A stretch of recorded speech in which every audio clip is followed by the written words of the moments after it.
And there we are. Hi. Fresh back from Retro Toy Swap today, which I had a big haul. Usually she's the one with the big haul. I had the big haul. It's all bits and pieces, but stuff that, again, which is why I like the Retro Toy Swap. You find a lot of weird stuff you don't normally see. Hey, Austin, Punisher. Of course, we got K Munin with us. Saturday Morning Fan is here. Reynard is here. Hey, Reynard. We got Johnny and TV Land. Yeah. We got Nerdvana. Nerdvana, like Carvana, is here. No, it came in, and I did not wear the crown out there today. No. I might bring it with me to the because we have the Conyers show tomorrow.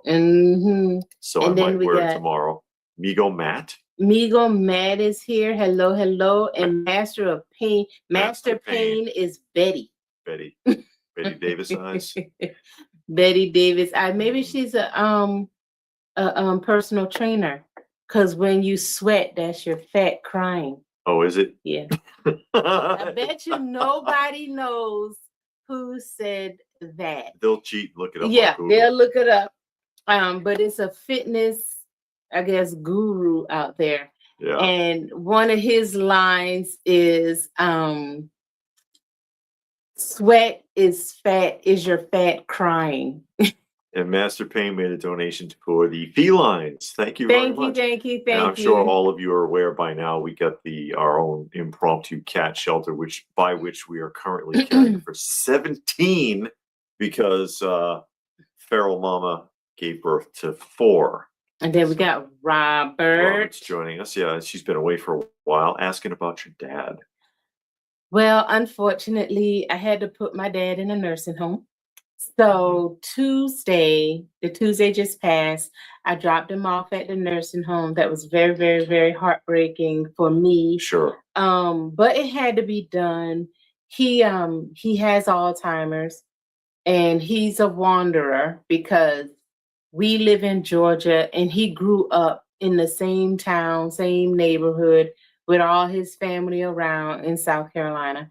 And that's where he was trying to get back to. That's where he thought he was. Well, yeah, he thought he was in a neighboring neighborhood in South Carolina, and he would always try to run away. Yeah, I can see my house from here. I'll see you later. Yeah, I can walk from here, all of this and that there. And he just kept running. And, we can't have him running off. Because you couldn't go anywhere. I mean, you couldn't even go to the bathroom. He's gone. Yeah, if he didn't see you physically sitting there, he would just run off. And that got dangerous. So, we tried to, you can't reason with a person with Alzheimer's. I mean, that's just not happening. But they don't believe anything you tell them. But we tried. We really did try, but it just wasn't working. So we had to put him in a nursing home. Yeah. But no, it is not Richard Simmons. Not Richard Simmons. The guy name is Coach Ryan. Yeah. And he does kettlebell workouts. And he did a DVD series some years ago. I actually got it. I bought it from like Goodwill. But he has a YouTube channel, Coach Ryan. Can't remember his last name, but he always says he's really good too. I like to do workouts online, and his favorite line: "Sweat is your fat crying." Yeah. I heard this past week that Netflix is going. Renard is telling us. Yeah, they actually did it. As if you thought that DC Comics wasn't any worse, couldn't get any worse. Yeah. Oh, buckle in, because it is really going to die. It's really going to die. Yeah, the nursing home's good, Robert. Yeah, it's legit. She did a lot of shopping. Yeah, they do. I mean, you got some of them. It's one of the major ones here in Georgia. They're actually being sued right now for elderly abuse and neglect. But I look and I tried to find one that's good, where the people are nice and I don't know, nice. And the one he's in there nice. And the one thing I do like about the one he's in, because he has Alzheimer's, usually you'll find a nursing home that has a memory care unit. And when they say memory care, you're gonna get an ankle monitor and you go into this locked ward. Mm-hmm. And when you go into that locked ward, you don't come out. It's like being in prison in solitaire or on death row lockup. You can't leave out of there. It is Pastor Rick joining us. Hey, Pastor Rick. So the one he's in, I told him, I'm like, look, man, the man got Alzheimer's and all of this. And but they put him in Gen Pop. And I'm like, are y'all sure? They didn't even put an ankle monitor on him. And I was like, ooh, but that's all they care for. They're watching him. Yeah, so. Because I told the lady, they asked me all his behaviors. They were like, oh yeah, we used to, the guy down the hall, he packs up and leave every day. Because my dad packs all of his clothes to leave. So he was like, yeah, they're like, yeah, we deal with that all the time. We got people all over. They pack up several times a day to leave.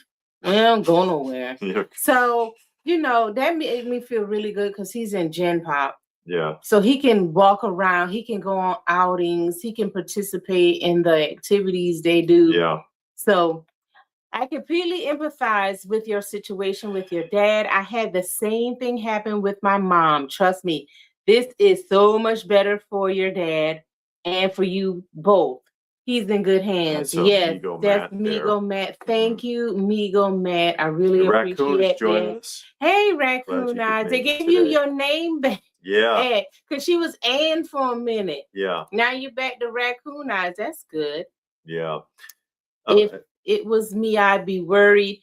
Robert, you worry about everything. So you got to get Nostalgic says, thank you for being a good daughter and taking care of your father as much as you could. We did the same for my wife's mother. Yeah.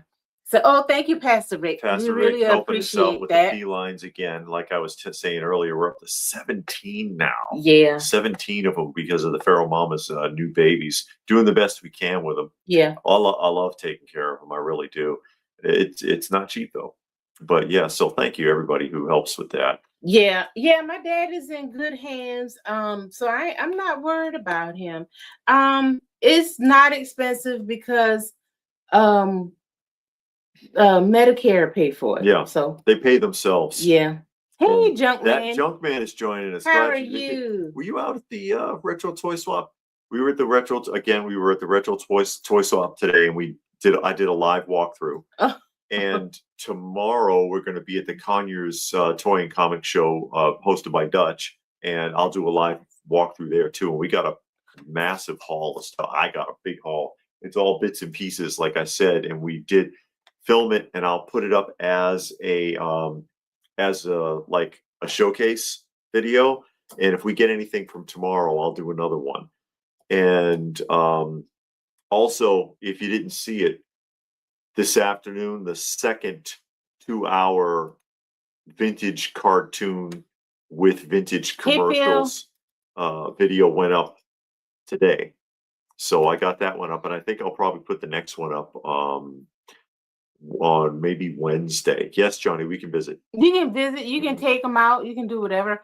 And Saturday morning says the creator of the ankle monitors got the idea from Amazing Spider-Man comic.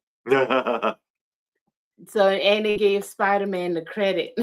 And Junkman said he missed it. Yeah, well, on the week when we do our weekly roundup on Friday, we announce as many local shows as we can that are in Georgia, Tennessee, North, South Carolina, anything that's like within relative reasonable driving distance. Yeah. And so that's something that we try to do for the community. So yeah, Retro Toy Swap was this morning. The next one will be in February because it's 6 times a year. Great stuff, because most of the people that go to the Retro Toy Swap are not vendors. There are vendors there, but the majority of them, because tables are so cheap, they're only like $20, is just collectors trying to thin out. And so that works out really well. Like, one of the things, I'll give you a little preview here. And you saw me buy this if you watched the live stream. this whole case full of Billy Blastoff, and Billy Diver is in here. These are really rare. Billy Diver, Billy Blastoff, no Billy Cowboy, because there was also a Billy Cowboy, but there's a couple of Billy Divers. There's Billy Diver equipment, like here's the little boat that goes with Billy Diver, and lots of, you see how big the box is, lots of Billy Blastoff stuff in here that I'm going to pick through. It's dirty, but the majority of it's intact. And this, I mean, I negotiated with the guy, and he basically sold it for about $20 combined with some other stuff. I mean, Billy Blastoff, come on now. Yeah. And that's the second time I found a really big Billy Blastoff lot for like dirt cheap too. Oh, Johnny is saying he enjoyed the action figure fatigue video. Yeah, a lot of people got something out of that because that is a thing. That's a real thing. Yeah, there's so many franchises. Like I said in the beginning of the video, I'm not knocking you. If you love that stuff, then hey, that's fine. You get whatever you like and you enjoy it. But some of these franchises, man, they're killing us with it. It's just over and over and over. Yeah. All these different companies making the exact same thing. Oh, this one's like it's a scale larger. This one's 1/9 scale instead of 1/8 scale or whatever. It's like, oh, give me a break. Give me a freaking break. Oh yeah, Saturday Morning said a lot of McDonald's stuff. That one guy had a lot of vintage McDonald's boxes. Yeah, the Happy Meal prizes. And I really did appreciate also seeing he had I think almost the complete McDonald's train, because the Happy Meal. Oh yeah, I saw those. Yeah, those are the blow mold food containers, because they did the train, they did UFOs, they did the Dukes of Hazzard. Yeah, the vehicles. I remember they that. Did, river boats. They did speed boats. They did a lot of different blow mold toys like that. That's just really a cool idea. Yeah. But the action figures is just like, I actually talked to somebody today at the retro, and they saw it, and we were talking about, just how people just need a break from just being overwhelmed and flooded. And yeah, you can put yourself on break, but some people need it to be just taken away from them. So I've backed off a lot from buying toys, comics, just a lot of stuff, because it's like, oh, this is way too much. The price is high. Yeah. And then again, how many of one thing do you need? I mean, you change the paint color, you put sprinkles on it, you flop this. It's just like minor changes, or sometimes no changes. So it's just weird. At Toy Show, Star Wars all over the place. So Johnny says. So. Yeah. Matt says action figure fatigue video was spot on. That's why I love vintage. There's an end to the line. Yeah. Yes. And we're we're concentrating primarily on vintage with it. I've backed off buying modern stuff quite a while ago. But yeah, what are you going to do? I know. Hey, Action Joe Fig, how are you? That's also another reason why I like the retro toy swap, is because you don't see too much of that. You do see some, there's some modern stuff. Yeah, they have some modern vendors. The majority of the stuff that was there is going to be older stuff, and that's what I like to see personally. I like to see the old vintage stuff, and you never know. Sometimes you come across things you haven't seen in forever. You forgot it existed. You see stuff that you never saw before, and you're like, wait a minute, what the hell is this? Didn't know what it was. And that makes it kind of fun. Oh, yeah. Renard said that they heard that Netflix is going to put a lot of the classic Warner Brothers in the vault. That's an old Disney trick. Yeah. The Disney vault. You don't know when we'll release it again. Yeah, I know. Yeah. But I was wondering, because when Netflix had the Marvel shows like Daredevil, The Punisher, Luke Cage, they did a really good job on those three. Anyway, on those, yeah, because that other one, Iron Fist, I didn't Iron care Fist, for that. They kind of screwed that up. So I'm like, man, maybe they'll do good with some Disney show. They're on Disney, with some DC shows, like if they do like standalone shows for some of the characters, like they did with Marvel, maybe they'll do a good job. But then you got to think of when those Marvel shows came out. That was like mid 2000s. Yeah, like because it was after 2010. It was what, between 2010 2015, between in that time frame before we had so much woke stuff. So maybe not. Patrick is here. He's saying that toy companies have become more predatory hunting for you, for your money, as opposed to its symbiotic relationship with company and collectors can prosper. Yes. Yeah, indeed. Oh yeah, one of the first people. He still had the Ollie's clearance price tags on them. The one guy had everything that's on the shelves at Walmart. Yeah, I'm sure that's the one you were talking. I looked at it and I just kept going. Wednesday, I was on a highway and I saw a tiny fighter jet zooming around. I was passing a park that was designed for RC air. Designated RC airfield. That's talking there. But yeah, I mean, we had a good time. I've had luck at every retro toy swap. And we get there early. I like to get to shows early if I can and start filming early, because I don't want for it's just easier to get around and show everybody what's there if it's not swamped with people, if it's not full. But no point of trying to get here. No point of trying to get the most updated version of a figure, because there will always be a newer version down the road. If you are happy when you bought it, stay happy, and you don't need the latest. Yeah. Like some of the things I like about the updates is sometimes you'll get a better sculpt. It'll just look better. And then you got like the paint application might be a little bit better, but again, like the his tank, somebody had put in the comment that thing is under $100. The vintage one is under $100. So loose. Loose. I saw one at the show today. Oh, a his tank? Yeah, for how much? An raw his tank. I think it was $20. If I remember correctly. I mean, yeah. But now, okay, so the ones that came out originally are for the 3 3/4. So that 1/12, would it fit the GI Joe's classifieds? It's still not even in scale. Are too big. It's not even in scale. I mean, it might be in scale if you got the GI Joe from Mezco. Yeah, from Mezco, they have 1/12 scale, but they only got like 3 figures. Yeah, they stopped. They hung up. So it's like, okay, you're making this. I can't even justify buying it because it's not in the scale of the other GI Joe. I mean, it might be only meant for classified. But that's what I said. Did it fit? Does it fit the classified? Yeah, the new one is for classified figures. Well, that's what I just asked you. Does it fit the you got me muddled up because you brought up 1/18 scale.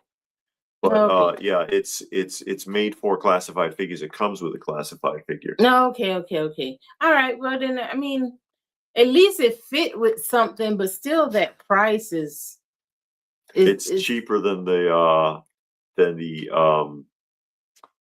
original one. It's cheaper than the one that they did HasLab for. Oh, okay. Because I guess they've already got the molds now. So we stayed out there a long time, about 2 hours. Robert, yeah, we were out there for a while. Well, yeah, about 2 hours, because I filmed for about an hour and a half, and then we took off shortly afterwards. They did a remake. No, he wants to see one. Oh, I didn't care for Endgame. I didn't think it was very well done. It was good, really. Yeah, I didn't care for it. I mean, I don't need to ever see it again, but yeah, see that's your problem right there. If you don't want to ever see it again. Yeah, but most movies is There's several never movies see I it could again. see. There's several movies I could watch a second time. This is something else I picked up there. How often do you see this? If you're ready, look at that. Wow. Oh, go Really? ahead. No, I was seeing while you were picking that up. I was reading his comment, and he's saying that Ollie's is charging like $1 for most of the Marvel figures. That's all. Uh-huh. Robert said G.I. Joe should have stayed at 3.25. I like the original 60s and 70s Joes. That was 1/6 scale, wasn't it? Yeah. Well, yeah, roughly, because they're 11.5 inches. Mm-hmm. And this is battery operated. That looks like wood. It's not, though. I know it's plastic, Yeah. but it looked like wood.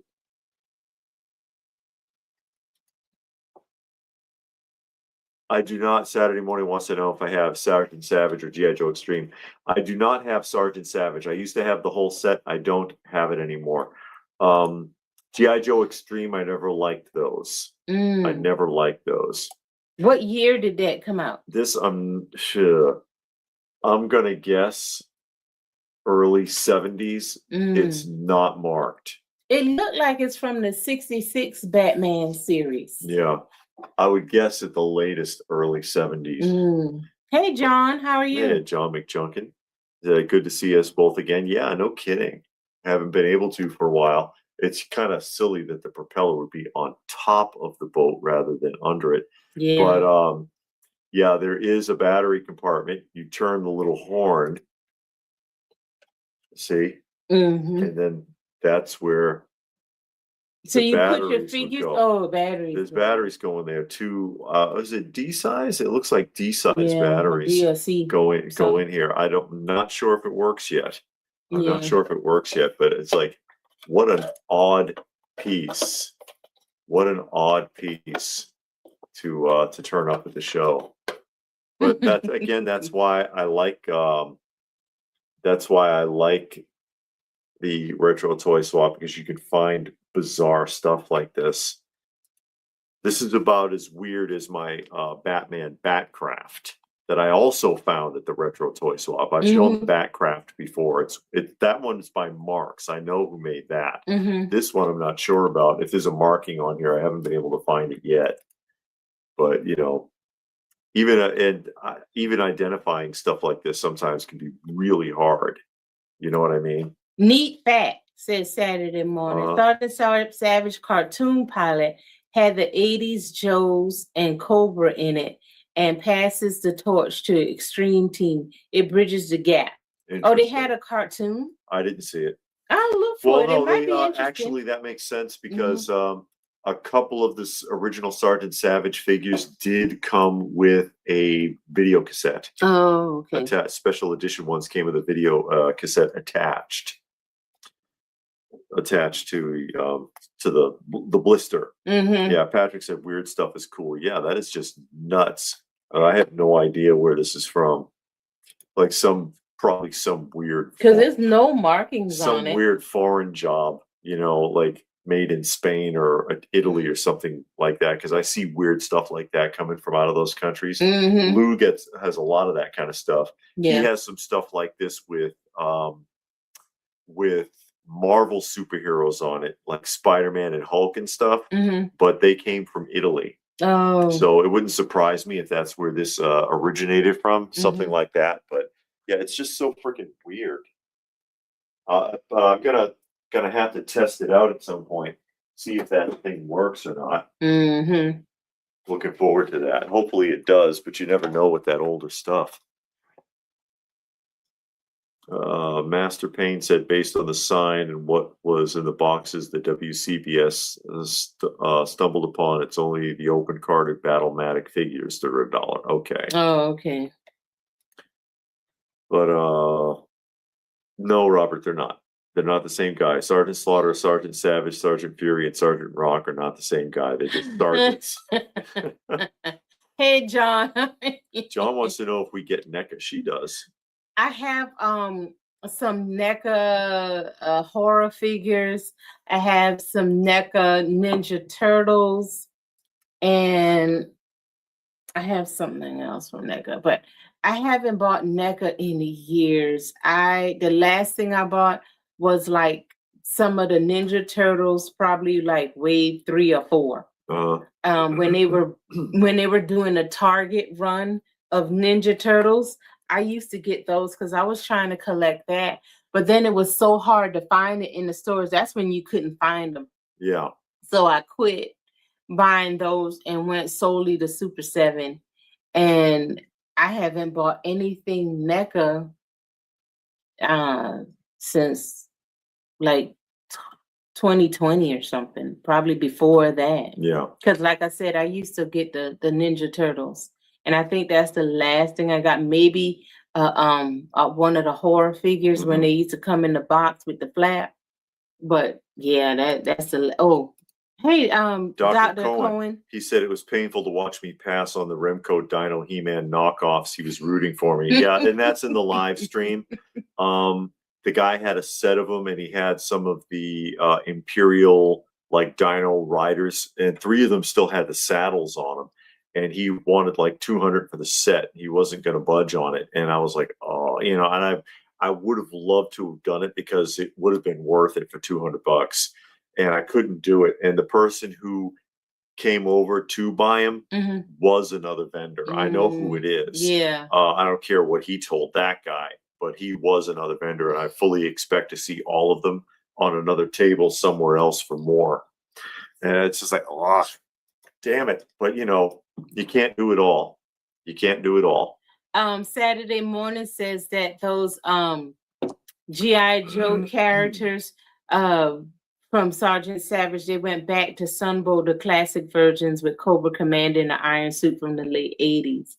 And K Munin says that the NECA stuff is piling up. All of those companies are piling up. Hey, Mick, how are you? Mick says the Bat Boat might be from a company called Magico. Okay. Okay. I'll have to try to look into that later. Big Bad Toaster and Flash Gordon, also the Universal Monsters. Oh, yeah, I remember the Flash Gordon ones. The card art was nice on those. I tried to get the Flash Gordon and couldn't find it in the store, so then I just gave up on it. And now I got the original. Yes, yes, Renard. I'm still doing that. I'll be doing that next week for sure. Okay. The live I'm gonna do the Sears Wish Book, the 1979 Sears Wish Book.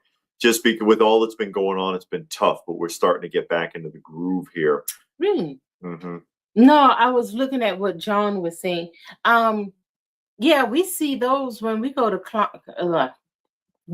shows all the time. We see those comics, Harvey, Gold Key, Charlton, Warner Brothers, all the time. Yeah. Yeah, and they're usually pretty cheap now. They're not in amazing shape, but they're usually pretty cheap. I want some. They have the treasure chest, the religious version with Jesus and all of the different Bible characters. Those are the ones that I'm trying to collect. And you find them on eBay, but they kind of get a little bit pricey. Yeah, a lot of them had short print runs. Master Betty says that they like Sergeant Savage cartoon. I'm gonna look for that. Yeah. As the animation style was similar to Mighty Max cartoon. Yeah, I've watched. I used to watch Mighty Max with one of the kids, and I had a whole collection of those Mighty Max play sets too. But yeah, I did. Johnny Future's talking about the Marines. Yeah, I talked to the Marines briefly. At the, went by there for the. They had the Toys for Tots box out. King Features. United King Features Syndicate. Mick said the toy show had a lot of pretty cool stuff. What did you pick up? Yeah, I was showing a little bit of that, like that boat I just showed a minute ago. Yeah. What are you looking for? I was looking for the magazine. Yeah. We did film. We did film them as a unboxing. As an unboxing. So we will be going, to show. I'm sorry. Show in better detail. This is some of the stuff I got. Right on magazine. I know, because I used to buy Right On as a kid because they always had posters in them. So Right On and Fresh and Word Up and all of that. And I tried finding them on eBay, but And they want ridiculous prices, especially for the good ones. The ones with characters on it you like. I mean, people on there you like. And I showed that earlier. It's a whole box lot full of Billy Blastoff and Billy Diver sets, which I was like, yeah, this is nuts. You never see this stuff anywhere at shows or whatever. I got 2 Right On magazines. And then, of course, I had to get some tabloids. And I got these because they had some Dallas stuff on it. And so I got, 4?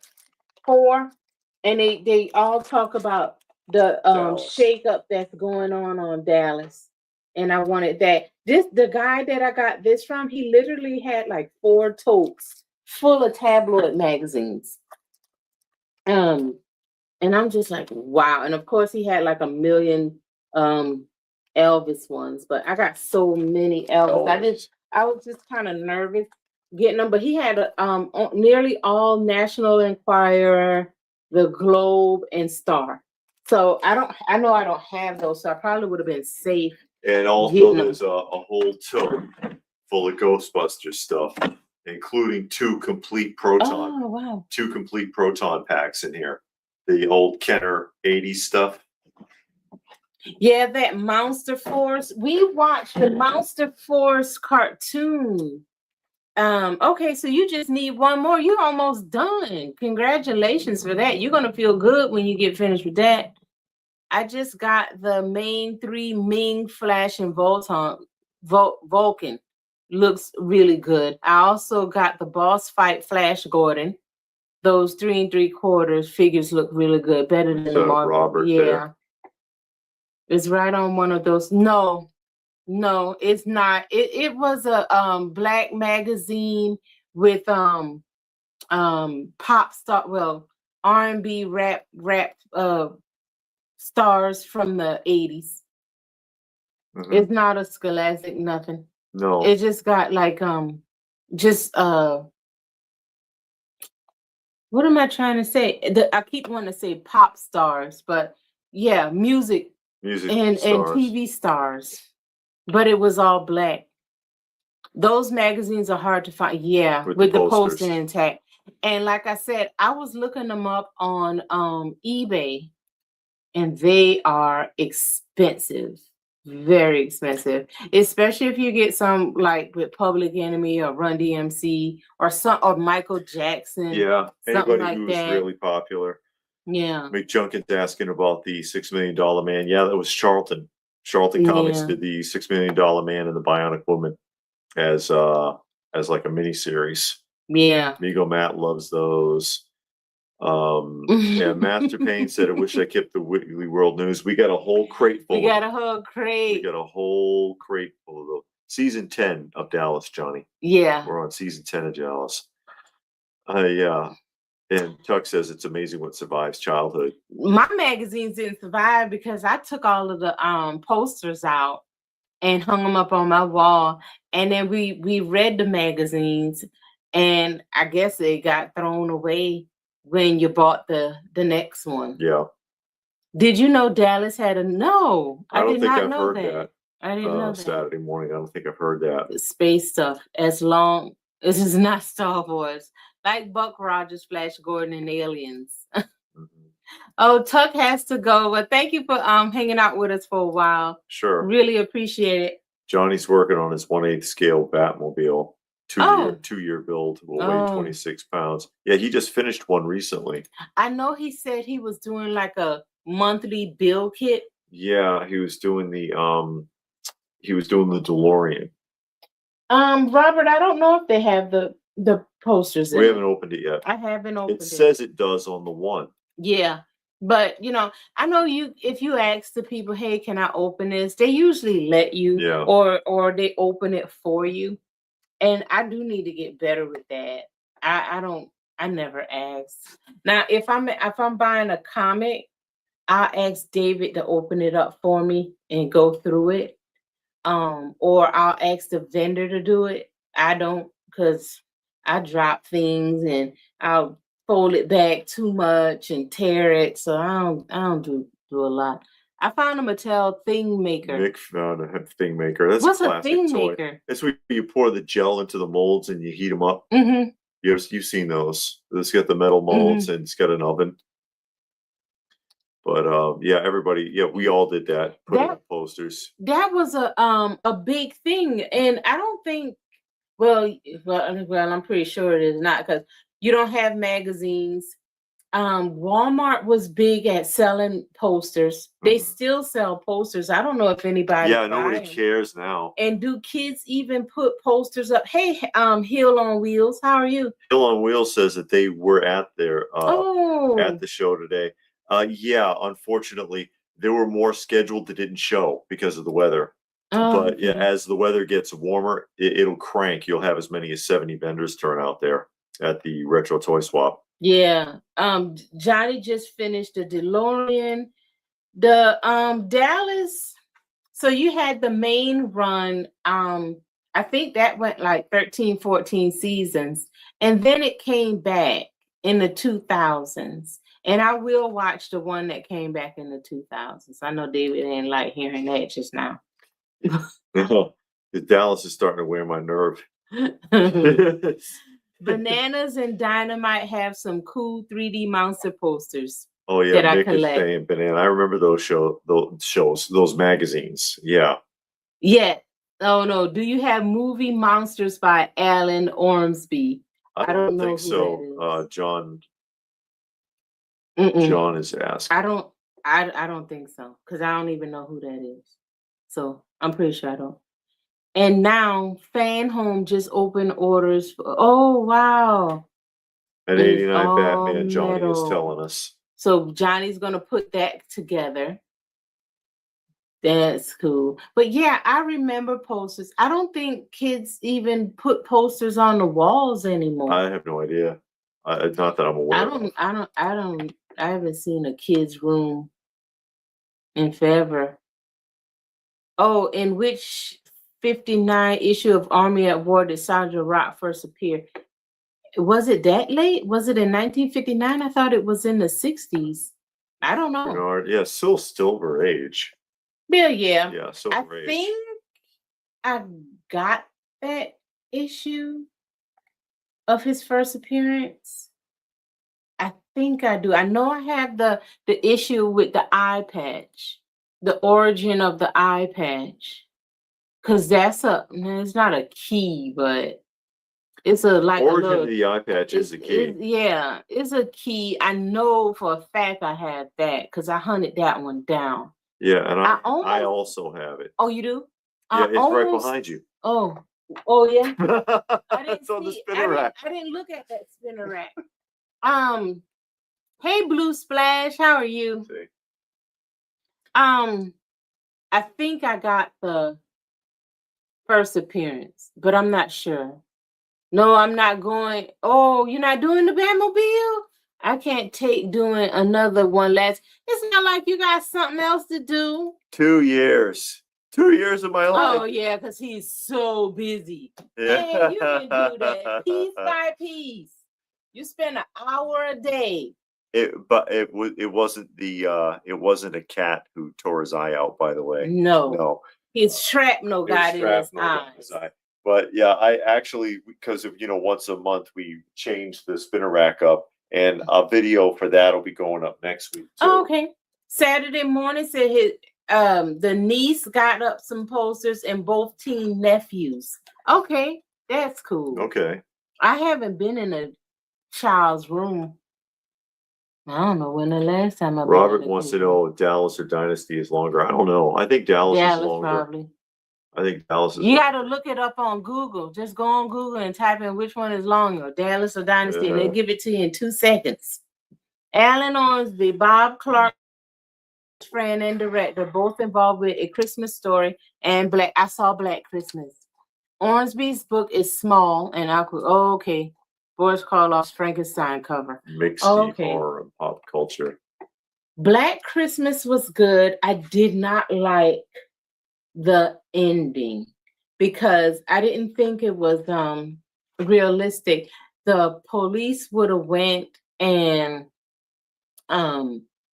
would have went and inspected that entire house and found those bodies in the attic, because the person killed those people and put the bodies in the attic. Yeah, they would have turned the house inside out. Yeah, That's standard. Yeah, if they found one dead body, even though it was on the main floor, they would have searched that entire house. Yeah. And they didn't do that. So that kind of like, I just saw that as kind of ridiculous. Blue Splash wants to know how retro was today. Oh yeah, we did all right, and there will be an upcoming haul video. Mm-hmm. There will be. David found a lot of stuff. Yeah, I found a lot. So it's all loose. Yeah, but most of it's loose. But yeah, we did pretty good. I did more than she did, which is a switch, because she usually finds everything. But yeah, I think I did all right. We had a good time. And of course, like I said, we will be going to the Conyers Toy and Comic Show tomorrow, and I'll film that too, and hopefully I'll have some luck there as well. Are you serious? A Christmas Story. For some reason, I thought you said Black Christmas, but A Christmas Story got 8 movies. Wow. I know they did a follow-up, a couple of years ago, and didn't they bring back the original Son? I don't know. I hate when they do stuff like that. It's like Home Alone doesn't need to go past 2. They didn't need the second one. But some movies, when it ends, you just feel like, okay, that's the end of it. But they drag out 4 more, and it's like, where did that come from? Because this felt like it was over after the first one. Now, a couple of them you can feel, okay, they got some more going on. We're gonna get something else. Or like Darkman, there was like 3 of them. Really? And they kept bringing back the villain. That's the one with Liam Neeson, right? Yeah, and you saw the villain blown to bits in the first movie. There was nothing left of him. So where the hell did he come from? It's like, why do you do this? Saturday Morning said the second one was called My Summer Story. Blue Splash saw the Remco and Imperial. Yeah, I really wanted those. I just couldn't swing it. Couldn't swing it today. It's been it's been a rough year. It's with the move and everything else that's been going on. I wish I could just throw money around, but I can't do it. No, we ain't got no money to throw around. I can't. And if we had it to throw around, we're gonna throw it in other places first. Yeah. Before we throw it there. Oh, okay. Master Betty saw a YouTube movie called A Christmas Story about a Scandinavian orphan that became Santa Claus. Interesting. Yeah, that's a different take. Yeah, Blue Splash said it was a nice price with the key. Yeah, that was with the case also. He wasn't going to budge on the price. And I mentioned earlier, the person who did end up buying it from him was another vendor. And I was like, wow. But, it is what it is.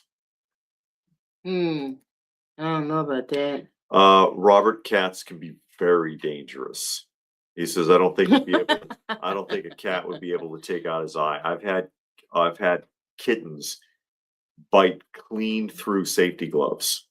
The animal handling gloves. Yeah. Bite clean through and break the skin. You'd be shocked at how dangerous even a small cat can be. Johnny, did you see the first Wicked? I was surprised when David said you went and saw the It doesn't even look like something you'd want to go see. Yeah. It looks awful. No, I'm sorry. I'm bumping up into There you go. Tear the place up. Well, my leg got cramping and I watch out for the whiz. Well, everything's all tightened up. You're all tightened up. Okay. I remember hanging out with my friend Kenny and Cedric's family home. They had Jet Magazine, Ebony, Groove right on. I asked them once if they had Black TV Guide too. No, they didn't. They didn't have that.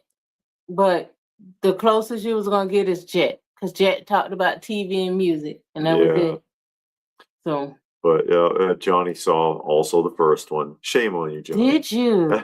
And you still went to see the second one? Maybe he thought it was going to get better. I don't know. That's a big mistake. They never get better. They get worse. Rarely can you watch the second one and think that it's even equivalent to the first. Rarely. Really? Yeah, I figured. Well, now that movie, Black Christmas, the way it ended, I thought, okay, they're gonna do something else with this. You know, they were gonna make another one. I don't know if they did. They probably did. I'm not sure, but I like the first one. But again, they did make the ending very, very vague. So it was like, yeah. And they left it open to do more. They left it open. Muted says they understand. Yeah, sometimes that just happens. You can't jump on everything. I wish I could, but it's, just not in the budget. Oh, Johnny said that the first Wicked was okay. But that's, that's just okay. They're gone, Mick. A vendor bought them. Those Remcos and those Imperial saddled animals. Yeah, a vendor bought those. No, we didn't see Wicked. We don't have a desire to see it. No, I don't want to see that at all. Oh, they got two. I saw the original Black Christmas. Remake. There's a remake. Oh, okay. Well, we saw the original one with Olivia Hussey in it. The one that came out in the mid-70s, I guess. I think is when it came out. That's the one we saw. I didn't know it was a remake. I'm not interested in seeing the remake. I did see the remake of Bad Seed. Sorry, Bad Seed. That's been done a few times. Yeah, but the second version from I think the 90s, it actually wasn't bad. The only part I didn't like in that version, the 90s version, the girl survived and the mom died. But I did like the way that they gave you more information of what's happening, because the original one was based on the play. So they presented it as a play. So they were all in one room, and then they just told you what went on everywhere else. But in the second one, it was a movie. So they took you to the little beach or the lake where the kids were, and you saw the girl harassing the little boy. And they just did more, but they did change up a lot of stuff. Like in the 80s one, the 90s one, the dad had died, where in the original one he was in the military and he was off on a mission. So you had those differences, but it was still good. They still kept a lot of the original story. They didn't veer too much. They veered a little bit, but not too much. If they did it now, it'd be a gore fest. Yeah, because they did like 3 more versions. And the thing is, you watch the original one, you realize you don't even need to see the murders. It's enough that it's implied. You understand what's going on. Yeah. And it's more about the delivery of the actors than anything, and that's what makes it good. Yeah. And in the one from the 90s, you didn't see the murder, but it was implied. But they were at the lake, and you saw the boy and the girl walk on the plank on the dock. So they gave you up to that point. You didn't see her kill the boy, but you got the point. And I like when a TV show or a movie can imply what's going on without showing you like a murder or a sex scene. We don't need to see the whole act. Yeah, I know what's going on. Right. They went in a closed room. I'm done. Yeah. I don't need to and watch then you see them sitting up, putting their clothes on. Okay, we know what just now happened. Yeah, I don't need to watch it for 25 minutes as filler. Robert mentions he likes the remakes of The Blob and The Fly. Well, here's the thing though, because people brought that up. I've mentioned that before, where I'm like, hey, the 80s. It was the question I put on the Facebook, because it's a lot of people. It's like, stop remaking these classic 80s films is the point, right? But someone mentioned like The Blob and The Thing were much better, and those were remakes. Yeah. But the originals weren't that good. So they took a film that had potential and improved it They didn't take a film that was already a blockbuster and try to copy it and screw it up. That's the difference. Yeah. That's the difference. And that's, Nick wants to know if you have a NECA Universal Monster. She's got the Sideshow ones. I have the Sideshow ones, and I have the ones from Diamond Select. Yep. But I didn't. The one thing about NECA, I don't like their boxes. Now, I do have a lot of the NECA horror figures. I do, with the flat box. But I don't like that as to display, because I display everything in the package. Hey, Eric, how are you? Eric Reeves. I display everything in the package, and it just makes it hard to see. So I just display it with it closed, so all you see is the artwork. But no, I don't have the Universal Monsters, but I do like the Sideshow ones. The Sideshow ones are really nice, and the one from Diamond Select, because they're on a card. They're like Mego size on the card. Yeah, and that's enough. But I wanted a 1/6 scale, and the ones from Sideshow, if you find them now, they're under $100. Sometimes you can find them for under $50. So, they're just good. Yeah, Eric was saying that mentioning our philosophy of target of opportunity, because they watched the live stream from today. And the Ghostbusters. That was a great deal on the Ghostbusters. It's sitting in the tote. Well, we're going to do, again, a showcase will be going up. Yeah, I saw Night Stalker. That was good. It was two versions. Yeah, it was, well, not two versions. It was a part 1 and 2. There's two complete proton packs. Oh, yeah. Show them. I'll show one. They're dirty. They're real dirty. But there's two complete with the straps. Oh yeah, that is dirty. Yeah, 2 complete proton packs.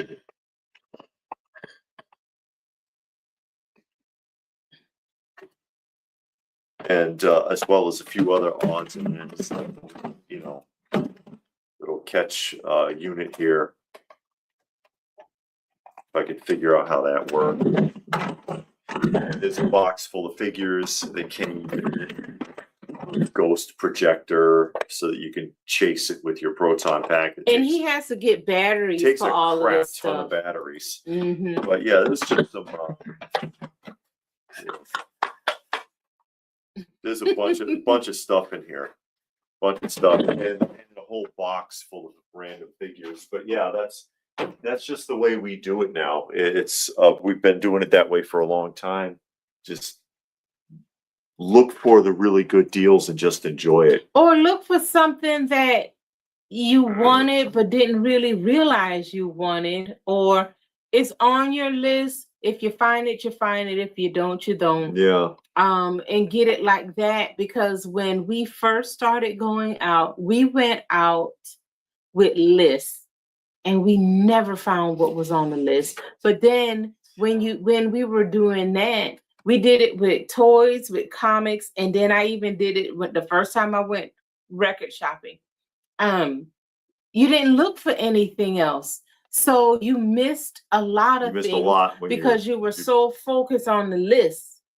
And then we just quit with the list and was like, okay, we'll just go and see what's there. And we had better luck and we had more fun because we wasn't running around vendor to vendor to vendor looking for this one particular item. Yeah. And nobody has it, or it's already gone. We missed it. So, do you think Mattel's Justice League Unlimited figures is a doable line for a completist? I rarely see them at a show. I think collectors are hanging on to them. What year did that come out? Just as DC wants to know about the Dr. Cohen is asking. Mm-hmm. I'm not sure. I'm not too familiar with it. Master Payne had that kit. It's not. The Ghostbuster toys need a heavy. They need a lot of cleaning. All that stuff is really dusty. All that. How are you going to clean them? All of those. Actually, I'll probably do something like gentle, like a baby wipe or something. Okay, soaking them in water. I don't want to soak them. I don't want to, because they have stickers, so I don't want to soak them. Are you going to use any kind of like all-purpose cleaner? No. No. I don't think it needs it. I think it's just a lot of thick dust. No. From what I understand, that stuff was just sitting in a garage.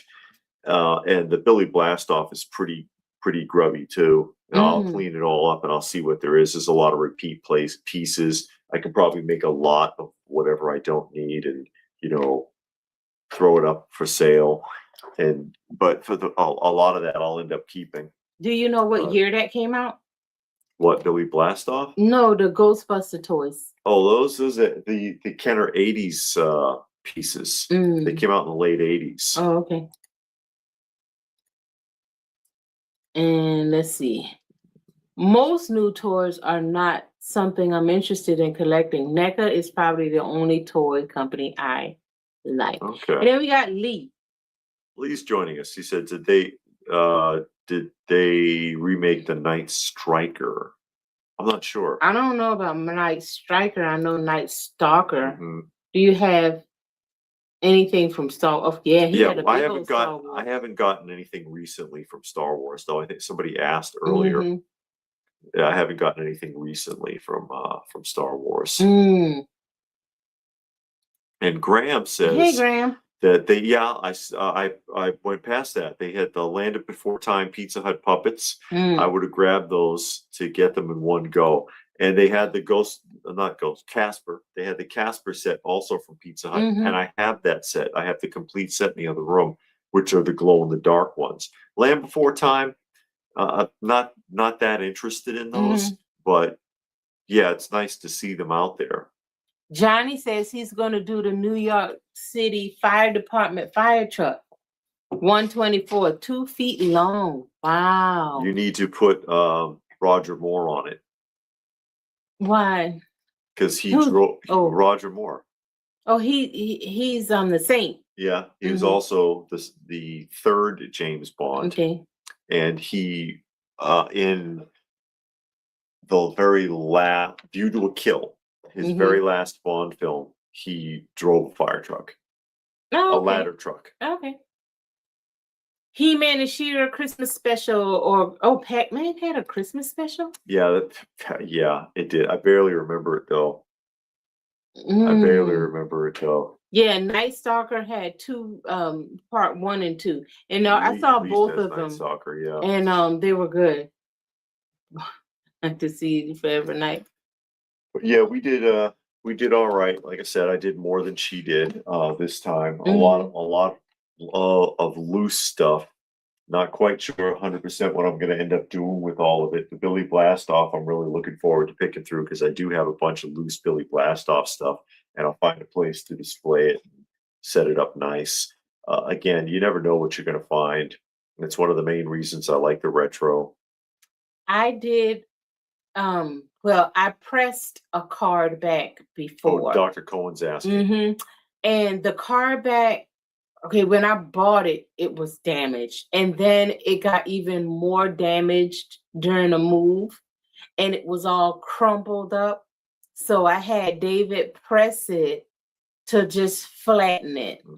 And it got flat. And I was scared to put it on too long or put it on too high, because it's hard to get around that bubble. Plus, also, the particular card that she's talking about had foil as well. Yeah. Because it was, the Terror Claws Skeletor.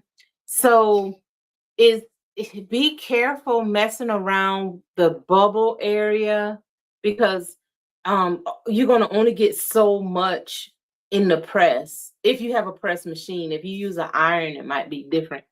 And because you'll put a crease in it too, because you can't put the whole card in. Yeah, so you're going to have to hold it. Yeah. Hold it up or put it up on something to level it off while it pressed. And then you might want to try and test it, like go to Goodwill or something and buy a carded figure, or Walmart and just buy something cheap that's probably, try to guesstimate the weight and try pressing it so you can see how much heat you need, how long, because you don't want to put it under there. Experiment with it for a while first. Experiment with it and try different things. Get a rag or something, a damp rag, a dry rag, Oh, just all kinds of stuff. Hey, Logic Blaster, how are you? Logic Blaster says, always love your channel. No, thank you. And all the nostalgia you bring to your fellow collectors. Yay. We appreciate that. And Grammy says, I got a great deal with the Billy Blastoffs. Can't wait to see them cleaned and organized. Yeah, I'm going to be working on that this week, getting them cleaned up. I like the Billy Blastoff. And plus, there's Billy Diver in there. You know, Billy Diver or Billy Cowboy, you never see. Matt wants to ask about those posters. Those are the original posters. But did they come with the Burger King glasses? No, he's asking if it's the same artwork from the glasses. Oh. And yes, it is. It's the exact same artwork that was used for the original set of glasses from Burger King. If I can get that angle just right. Here we go. It's the exact same artwork, and these were sold from the Burger King at that same exact time in the 70s. And the second time around, they did with the glasses a sticker book instead of posters. But these are the originals. There are remakes of these posters, but they're smaller. Oh, they're not this size. Mm-hmm. They're a little smaller, and that's how you can tell the difference. And I really wanted to get these because I had these when I was a kid. I actually found them. You found them in the trash, didn't you? Well, no, it was laying on some back steps, and it was a whole bunch of them rolled up. And they were the Burger King posters, and I was like, "Oh, you got to be kidding!" And I took them home and I stuck them on my door, and I just wanted them again, so I tracked them down. When I got older. Robert, those card backs from Mexico, somebody made those. Those are a reproduction.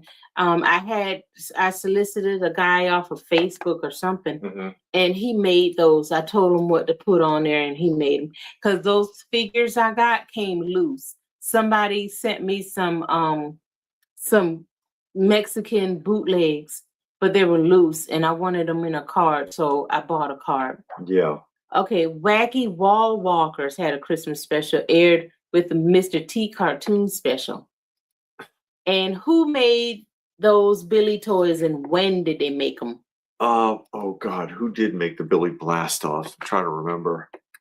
And I don't think it was any Mad Balls. No, I didn't see any Mad Balls. No.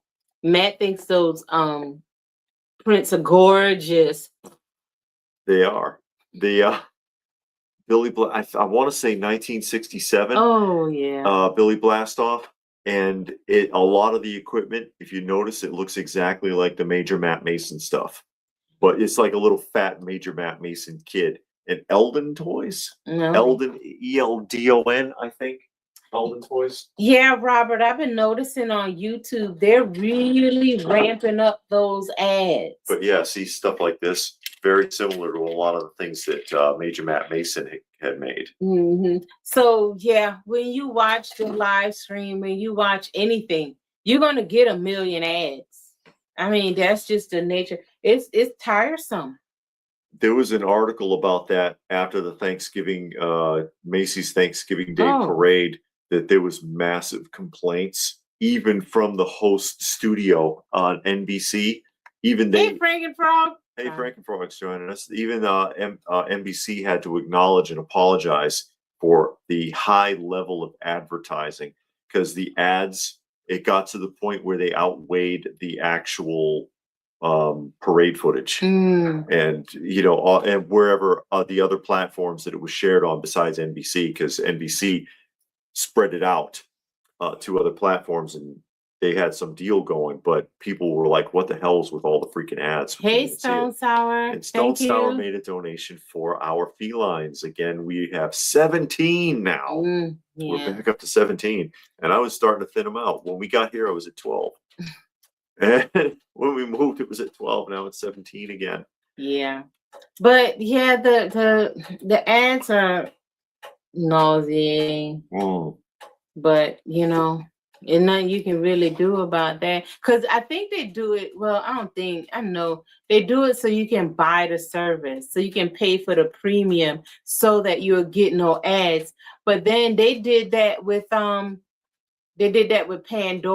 They did that with XM and Sirius Radio. If you pay for it, you won't get any ads, and you still get ads. And Amazon started with their TV, no ads. Now they got ads. The only thing they don't play ads on is if you got Amazon Music, the music app, still, and I hope saying this don't make it start. You can listen to it, no ads. Because with AI running that mess, a lot of those, they interrupt right in the middle of the song to put an ad on. The song's not even finished. Oh, have you ever visited? Oh, I think you mean filming. Yeah, Johnny wants to know if we ever went to a place where they filmed a movie. No, I don't think so. They do a lot of filming here where we live. Yeah, yeah, a lot. Always doing something. I don't never go down there though, but I'm fortunate enough to have a good blocker. Oh, good. Munin is telling us. Yeah. Saturday Morning says Macy's did the Toys R Us float. Yeah, they're trying to pretend Toys R Us is coming back. They've got a couple of locations that have opened up that are like little mall shops. Oh, little pop-up shops during the holidays. That doesn't really have anything that makes it feel like Toys R Us except for the signage. You know, I've seen a lot of people. A lot of people have been going to these places to check them out because they're like, oh, wow. And then they're really disappointed afterwards. Pixel Dan did a video like that with the one that's in the airport. Yeah. Hey, Legends. How are you? Joining us.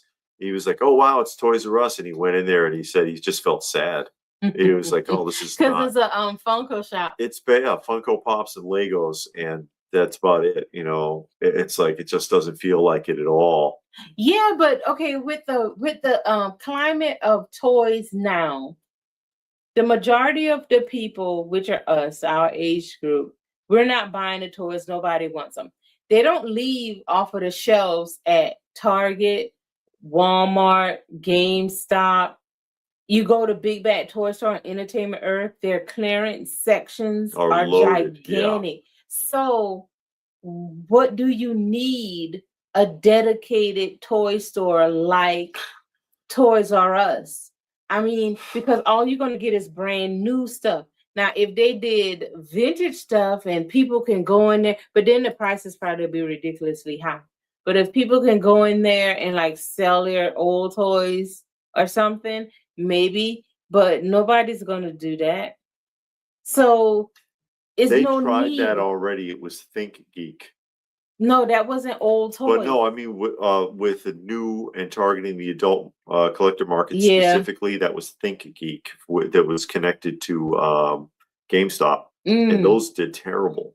They did terrible. I went in there. It looked good. Yeah. It looked like a high-end adult toy store. Yeah. But the prices were so high because one of the malls we were at had one. I was like, oh, I Think Geek, you know, you went in there and looked around, but it wasn't like all that amazing. Yeah. So, you know, it was like, okay, we did that. What are you going to do? Any new comic pickup, David? Bomford wants to know, no, I haven't bought any comics recently, and there wasn't really any comic vendors out there this time. I actually got 2 comics. It is the same book. It's just they got that in the mail though. Yeah, I got it in the mail. I actually bought, and I am going to read it. I'm kind of excited to read it. I don't know why. Well, it's like my 3. I don't know if favorite is the right word, but 3 characters that I really like are in one. You got Batman, Green Arrow, and The Question. And they put them in one book. So it's going to be a 4-book issue. And I'm thinking I am going to read it. And I'm thinking of doing a review afterwards. I haven't read it yet. I just got it today. I started to read it before I got on. I probably just read it tomorrow after we get back. But yeah. That's the only comic I got in months. Yeah, I haven't bought like almost over a year, I think. I haven't bought. I haven't bought anything. I think the toy store of our generation are like, yeah, Toy Federation, Vintage, Dallas Vintage, Second Chance. Yeah, Second Chance. So we got to get in touch with them. They invited us to come out and film again. Yeah. Because I talked to David today when I was doing the live stream. Oh, okay. It's like, yeah, you gotta come back out. We'd love to have you out again. Yeah, I'm sure they did a lot of stuff because when we went, because they're doing renovations, they're expanding the size. Oh, they expanding again? It's a new Supergirl movie. I don't know if it's a Supergirl movie, Johnny. I hope not, because they'll screw it up. Yeah, local toy stores are doing a better job. Ours has new and old, and it's busy. And the old stuff, I think, is what attracts people because they want some vintage stuff. They want to finish off a collection. They want to see things that they've totally forgotten about, or they didn't even realize, oh man, I actually like that. I want to start that. You know, it's a couple of lines that I want to start. Planet of the Apes. I really want to start that, but I'm scared of the price. I probably won't. She means the Mego. Yeah, the Mego one. And I started the Flash Gordon. I think I got like 3 figures from there, and I just want to finish that up. But it's a couple of other things that I would like, but I haven't seen anything new that came out. I mean, I got a couple of hot toys because I really like the characters, like what's his name? The Joker, you know, like Batman, that kind of stuff, because I really like those characters. But all that other stuff, I don't even watch it. Like Star Wars, I don't watch. Iron Man, I don't watch. So who cares, you know, stuff like that. Another country big parade did a biggest American heroes float with Batman, Superman, Wonder Woman, X-Men, Avengers, and all of that. He-Man made it with Batman and Superman. Saturday morning fan. Okay. What kind of depresses me are the YouTube channels for all those vintage toys, toy stores, and the thousands of rare toys in their back room. Oh, and then toy stores? Yeah. The girl is oh, really? She appeared at the end of the new Superman movie. I didn't see the new Superman movie. It didn't look interesting to me. Oh, yeah. Oh, yeah, is joining us. How are you? Arcadia miniseries. I picked it up. The Bill Sienkiewicz variant cover is awesome. Story is okay. I'll get issue 2. Yeah. Oh, okay. So you got the Arcadia one too. That's the one with Batman, Green Arrow, and the question. That's the one that I got in today, and I'm gonna start reading it. Oh, it's just okay. No, I'm not listening to you. I am not listening to you. I'm gonna read it for myself. Oh, here we go. I'm gonna read it for myself and make my own determination. I am not reading your comments, Nate. So leave me alone. Mego Matt has the Planet of the Apes carded line. I used to have the whole series carded boxed, and it's part of the collection that was stolen. Was the I had the whole. I didn't have a lot of superheroes carded or boxed. I had a handful, but I did have the whole Planet of the Apes, the whole Action Jackson line. Which back then, I mean, you couldn't get $10 for Action Jackson. Hey, Marvel fan. Hey, thanks for joining us. Nobody cared about Action Jackson back then. Carded outfits were like 2 for $5 in the 90s. Nobody gave a damn. I had the whole. Oh, what was that other one? Because that was I had a hard time completing. I'm trying to remember. The Planet of the Apes. The a few superheroes, not much. And what was the other one? See, now I can't even remember. I'm reading K Munion's comment. Oh no. I just hate what they're doing to these superheroes. Because for years from the Star Trek. It was I had the whole carded Star Trek series. Because from the beginning of time, when these characters were created, they were created to be patriotic, manly. I know that's not politically correct to say, but they were created to be manly, with morals, with values, with with some heart, somebody that you can be like, yeah, they can do something. Now they're just making them all soaking wet and everything. And you're just like, I don't want to know about that. I'll stick with from the beginning of time to probably the 90s. So right till just after the Copper Age. Because and that's kind of why I'm almost kind of scared to read the new book that I got, because I really like the question. I like how they portrayed him. I really like how they portrayed Green Arrow up until I guess it was after he found his son and all of that. Then it got kind of weird. The Copper Age set. No, because I read The Longbow Hunter. That's Copper Age. The Longbow Hunter? I thought that came out in the 90s. That's Copper? 90s? Late 80s. Yeah. Okay. Copper Age. Okay. So I read it up until he met his son and all of that. And then that's when it started getting weird. So I quit reading. So now I'm just like, oh. But I like those characters, so I'm hoping that it's good. Everyone should always. Oh yeah, it says everyone should have their own opinion. Yeah, you like what you like. Yeah, I'm gonna give it a try, and I'm gonna read all 4. I'm gonna get all 4. I'm gonna read all 4, and I'm thinking I'm gonna do a review. So I think I'm gonna do a review because I want to go back to that. I've read a lot of comics, and I read a lot of good ones, and I always say, "Oh, I should review this because it's really good," and I never do. So I don't know, but yeah, I'm still excited to read it. So I'm gonna read it probably tomorrow. I'm pretty sure it'll only take me 10 minutes, but I did flip through it and I did see quite a few words. So I'm gonna take my time and read it. Okay, that's good. My job got in trouble for saying things that would be funny in Ace Ventura. Not now. Yeah. Legend says you get in trouble for it. Yeah. Yeah. But question would make a great movie, or yeah. I like Lobo too, but I don't think they're gonna do it right. And honestly, I don't like Jason Momoa. I don't think he's a good actor. I think he would be a good Lobo, though. You don't think so? I don't know. Who knows? Yeah. You're right. But honestly, I always wanted Randy Savage to play Lobo. Yeah, you always say that.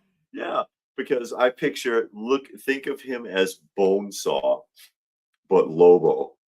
Who is Bonesaw? Bonesaw's from when he was in the original Tobey Maguire Spider-Man.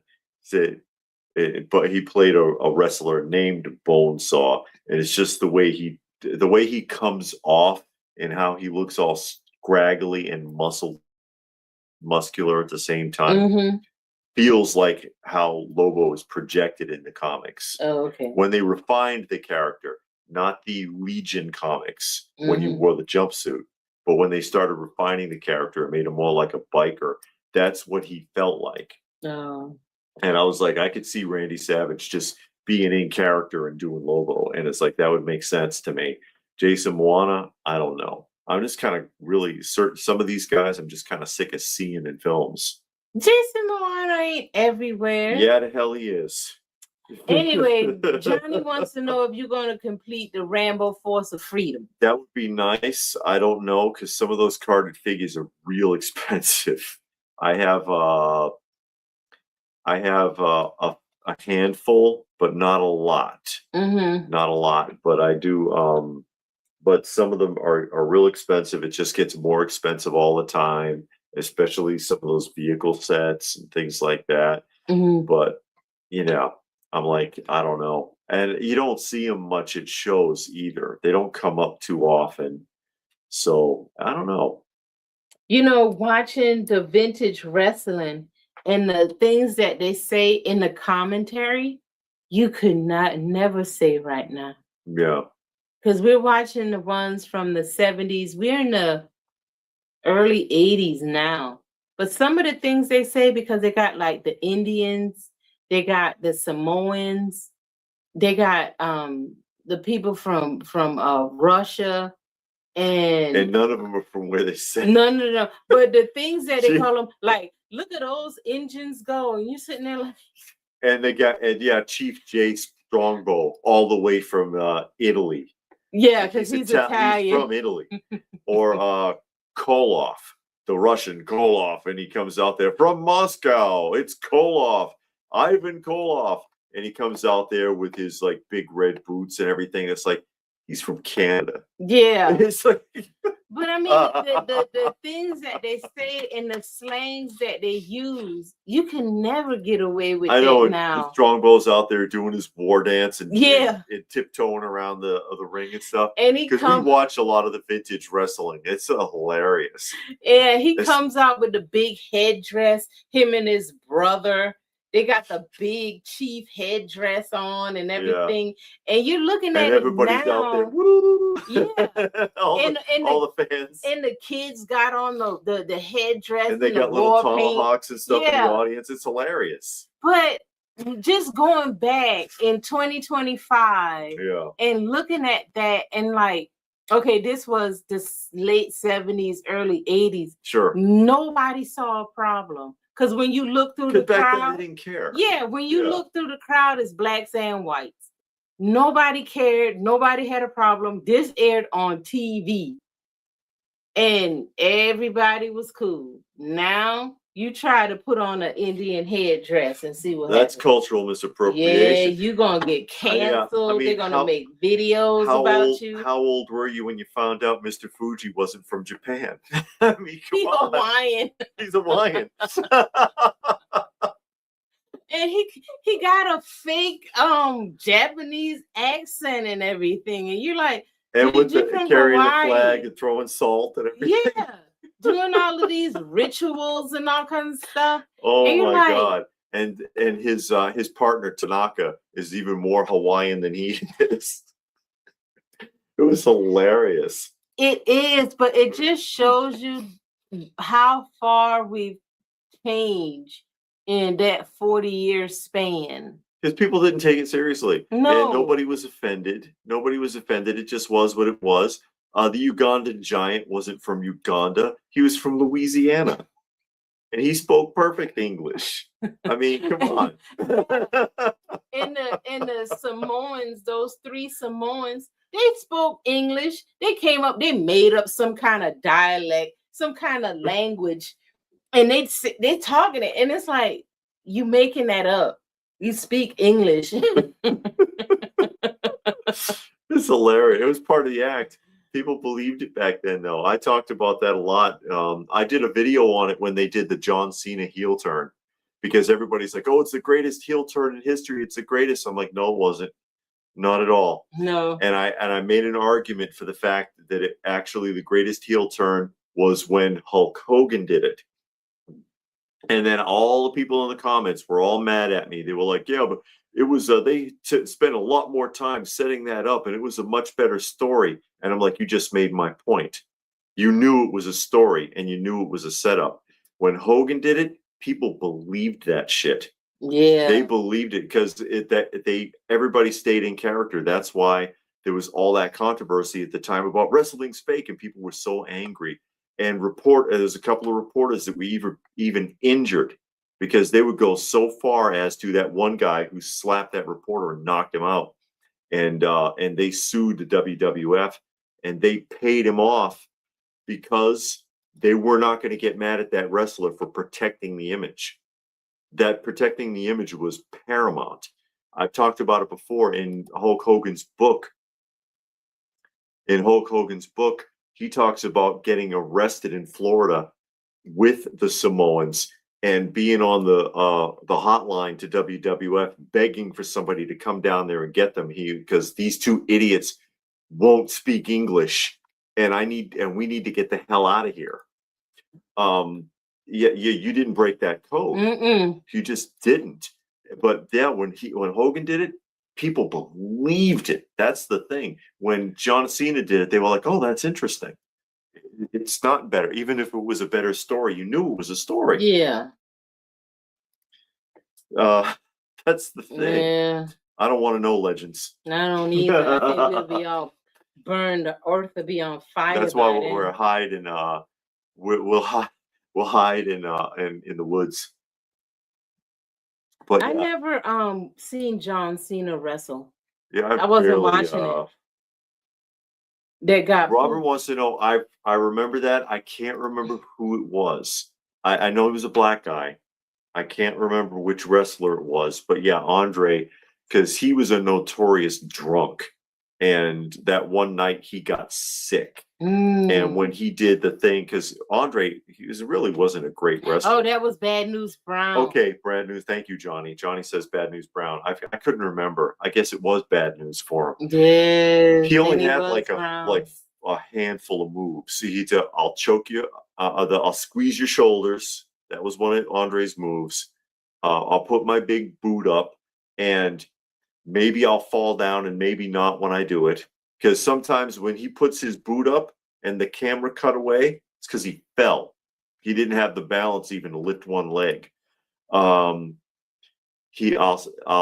stick you in the corner, I'll headbutt you, or I'll sit on you. That's Andre's entire repertoire right there. He sat on Brown and lost his bowels because he was so loaded.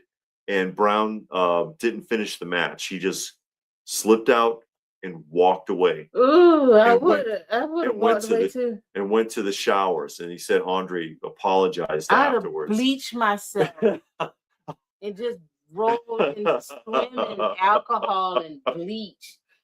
And oh God, I'll be traumatized, nightmares. Yeah. Yeah, every show and movie is ruined nowadays. Look what they did with the Running Man, the Predator. Yeah, they're killing all the franchises. And we've talked about this extensively because it's a big pet peeve of mine. Instead of looking at what made that franchise a cultural phenomenon in the first place, they view it as only a franchise and say, how much money can we make?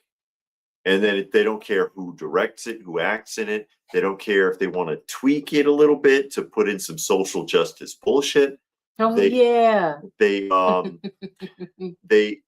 don't respect the franchise for what it was. You see rare examples of it nowadays, like Cobra Kai. They took the fan base. What are people saying about the original films? Let's take it from there. Because one of the biggest complaints was that actually Ralph Macchio's character, Danny, was the bad guy in the movie series. And he was. If you watch all three films, he's an ass. He's an ass, causing nothing but trouble everywhere he goes, even up to destroying the family bonsai tree, which he had no business touching.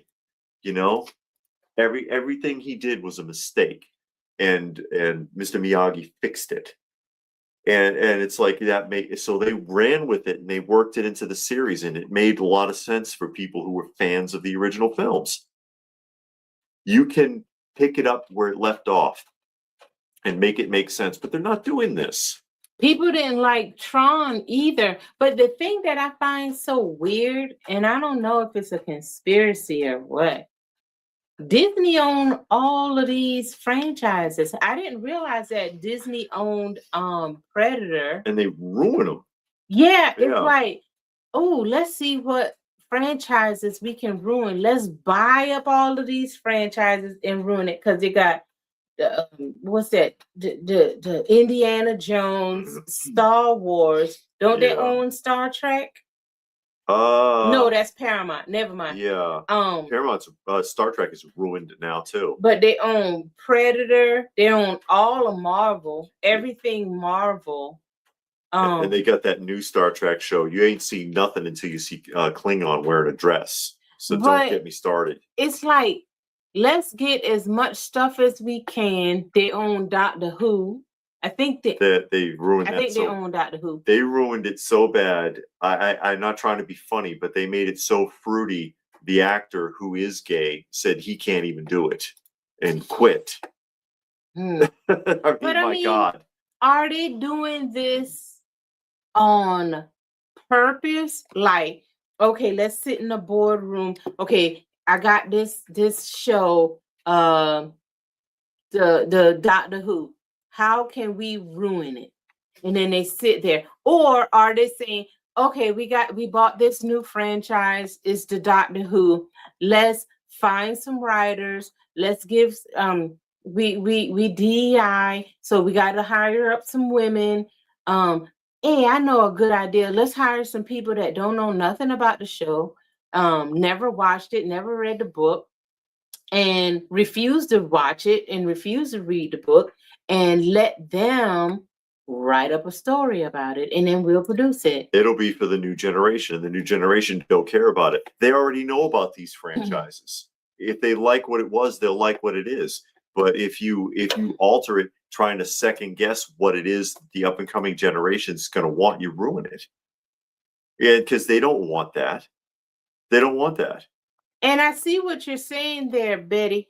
Movies aren't made by entertainers anymore. They're made by boardrooms now. Yeah. And okay, but still, and I agree. I'm not disagreeing. Mm-hmm. But you still want to make as much money as possible. So you're hemorrhaging money. Yeah, you spending $100 million to make a movie. That's a lot of money to make a movie, and it's barely making 20 and 30 million. You're not even breaking even. You're getting these TV shows and you're putting millions of dollars per episode, and you're not making it back because nobody wants to see it. And Paramount is billions in debt. They're teetering on bankruptcy and still putting out a formula that they know does not work. They know it doesn't work. I don't understand the logic behind it. Again, I don't know if it's a conspiracy or what, but it's like we're purposely buying up franchises and destroying it instead of leaving the franchise alone and coming up with our own ideas. Yeah. Using our own brain and coming up with creative thought. No, let's not do that. Let's find something that's already been done and retool it. Well, they think it. That group is going to come and watch it anyways because they love the franchise. I don't want to see anything modern Star Wars. I'll watch the original because that's what I remember and that's what I like. And if something modern is done that's like the original, I might want to see it, but it's not happening. It's not happening. I don't know. It's just weird how, because we watched a video one day this week, I don't know, but it was saying like the last 14 movies that came out were all bombs. So you created 14 movies and they all crashed and burned. None of them were a success. Yeah, except for like Zootopia. Yeah, and who cares about that? Yeah, who wants to see it? It's like the era of the blockbuster is dead because they just can't. They just won't, I guess, produce a good film anymore. They don't produce good films or TV shows anymore. No, it doesn't seem like it at all. I'm pretty sure that it's trackable. You got all of these streaming networks. What is being streamed the most? What genre or era of movie or TV show is being streamed the most? How much you want to bet it's TV shows and movies from the beginning of time up until like the year 2000? All old ones. Yeah. Being streamed the most. Like TV shows, the number one TV show, I bet you it's not like Stranger Things or something that came out last week. Stranger thing, even people are getting tired of that because I've been hearing a lot of complaints about it as the seasons drag on. They're getting sick of Stranger Things too. But and I've never. I mean, we saw like part of the first episode. It didn't really appeal, honestly. Well, the thumbnail didn't appeal, and I know I say this all the time, and people always get shocked, but I don't like female-led movies, TV shows, or nothing. I don't want to see nothing that look like it got a girl boss in it. If I look at that thumbnail and the woman is projected in the front, or they make me feel like she's the main character, I will not watch it. And I know that's bad to say because it might be a really good movie or TV show. I don't believe it is. And the only way I would give it a chance is if I'm someplace getting my hair done and it's on. Because they force it. And, you know, if the character was written properly, they wouldn't need to. That's why people go back to characters like, for example, Ripley from Alien. She's the lead. She's not a girl boss, but she gets the job done. And she doesn't know what she's doing. And she's terrified, but she does what needs doing. And you can respect that. You can respect that she doesn't know what to do. You can respect that in Aliens, she goes to the guy and says, "Can you show me how to use this?" And he says, "We need all the help we can get. I'll walk you through it," and shows her how to use the gun. Because you know what I mean? But see, like today in 2025, is a sin for a woman to walk up to a man, like a real one, and say, "Excuse me, sir. I don't know how to use this. Can you help me? Can you show me? Can you give me some direction?" Something like that. She ended up saving everybody. Yeah. You know. But now it's one, I think it's a movie. I think it's on Amazon. And I want to see it because the name is "It's All Her Fault." I'm dead serious. You laughing, but I watch am it won't be dead. what you think I know is. it won't be. It probably won't be, but just because of that title, I want to see it because I want to see. Be honest. Just okay. I'm not saying that a woman can't do nothing. I'm not saying that. But in every instance, don't force it. And then the parts that I hate, okay, it is all their fault, but they're the only ones that survive. Like in Copperfield Lane, that woman killed everybody in that movie. Cloverfield, yeah. She got everybody killed, and she's a survivor. Yeah. And it was all her fault. Or that movie, all her fault. Bird Box. Oh God, I hated that. Only woman survived. She got everybody killed. Yeah. Wouldn't even name them darn kids. What was that other one that had Russell Crowe in it, where he had the nervous breakdown? Yeah. And even the boy was like, because he, it was a road rage is how it started. And he was like, he pulled up alongside her and he says, "Hey, a courtesy tap would have been fine," because she was leaning on the horn behind him. Yeah. And then he was like, "Are you gonna say sorry?" And then the kid was like, "Mom, just say you're sorry to him." She's like, "No, I'm not." Blah, blah, blah, blah. Yeah. She got all those people killed. Everybody got killed because he snapped and he followed her all over town. And she survived. Dorothy was scared. Dorothy was terrified. She didn't know what she was doing. She learned as she went. She acknowledged that she was scared, and she had people there, and she took advice. If that came out today, Dorothy would not be scared. She wouldn't learn nothing. She'll make a lot of mistakes. Wouldn't admit that she was wrong on anything, and would just lead the way and save everybody or get everybody killed, and her and Toto the only one survived. Yeah. And that's it. Yeah, I like those. Sarah Connor, terrified. Who in the first film was a mess. Yeah. But by the second film had dialed it in because she understood what she needed to do. Yeah. And was still making mistakes. Because you remember the diatribe where she's going on and on about men in that one scene, and then she gets interrupted because even her son was like, "Mom, all right, that's more than enough. Okay, let's hang this up now." When John cut her off, when she started mouthing off in the second film. Yeah, I agree with you, David. And I hate that with movies too. They do have this big gigantic gap, and it's only like a season is only like 5-6 episodes, and then the next season come out a year and a half to 2 years later. And I don't understand that, because when we were kids, a season was 24 to 36 episodes and had a smaller budget and was much better quality. I mean, come on. Oh yeah, the quality of villains have fallen off. Yeah. Villains are no more. Yeah.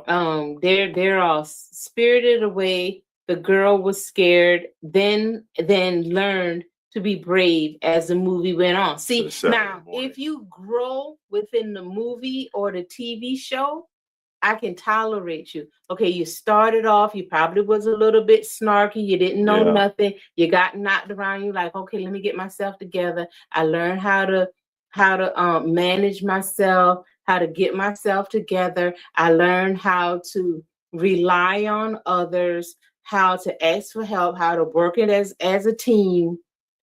Now you growing, and then you get to the end together. Not, I don't learn nothing, but I'm gonna get everybody killed, but it wasn't my fault.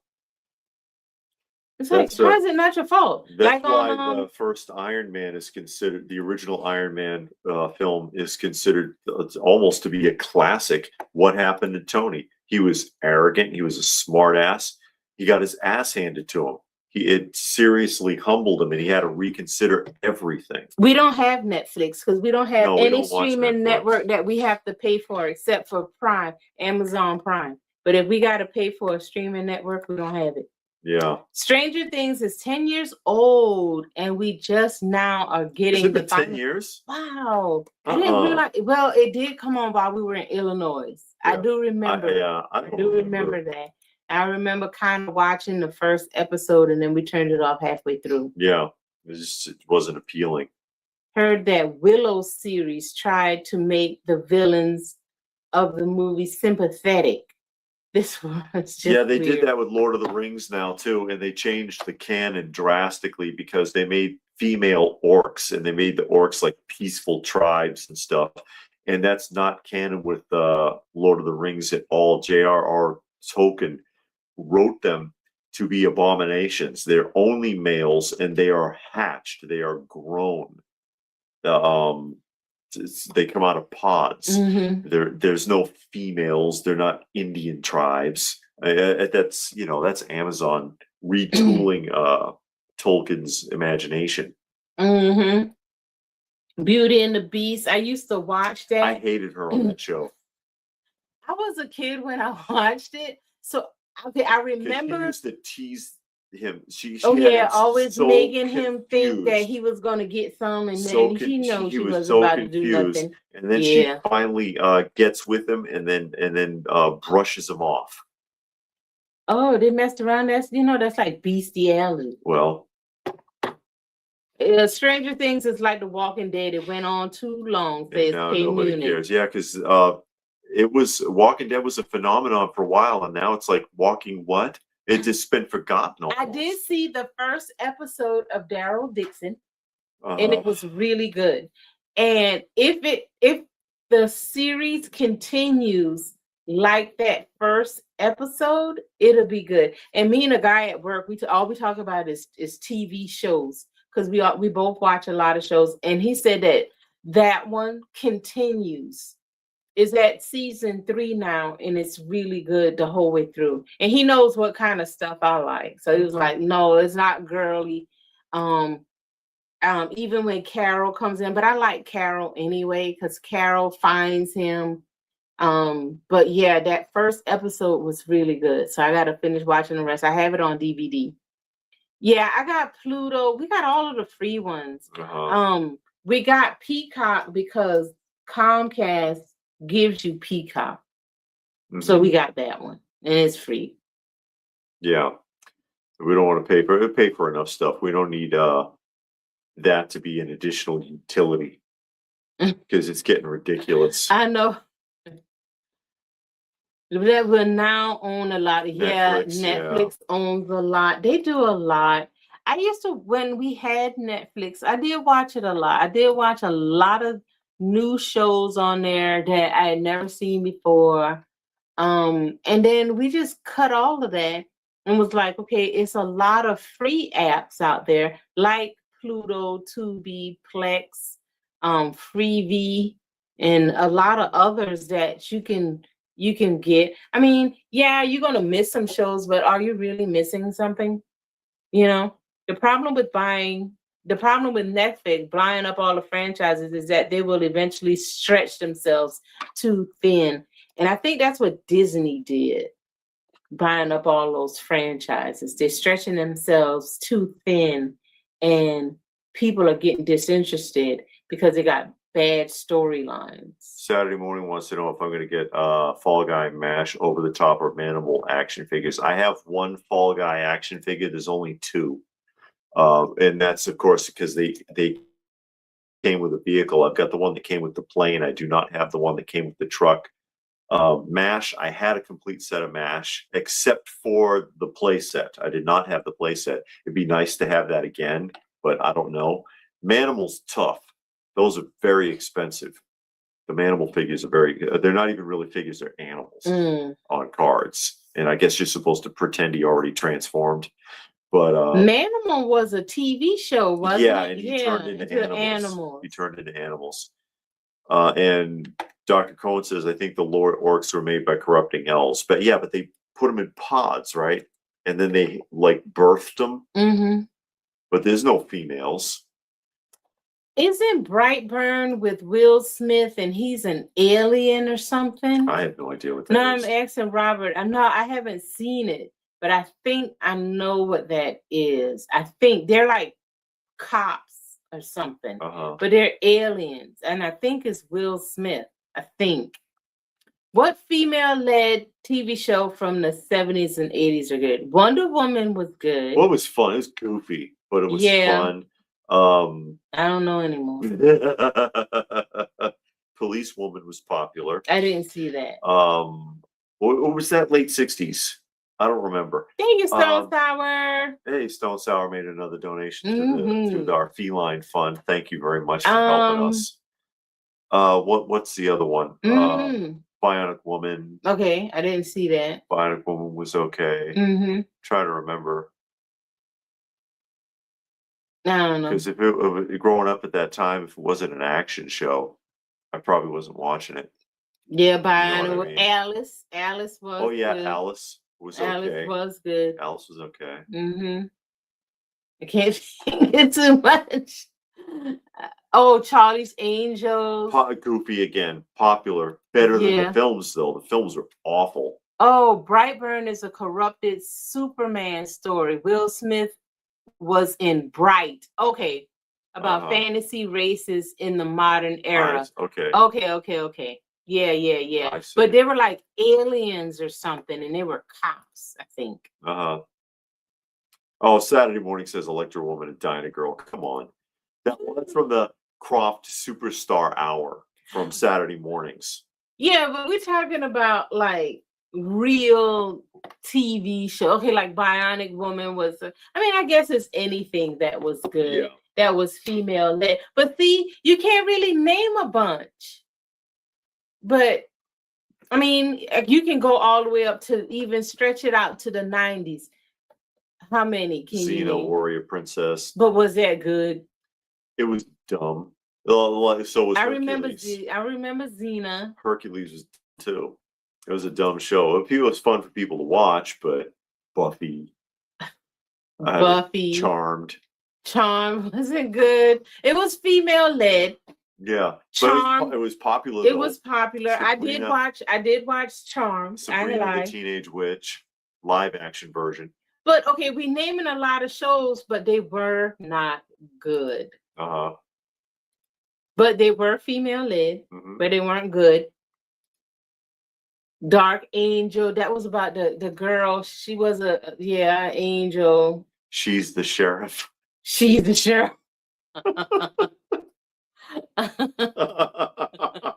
Thinking about watching, I saw okay, because I had to go out of town Wednesday and Thursday. I stayed in the hotel, and they actually had HBO free for you to watch.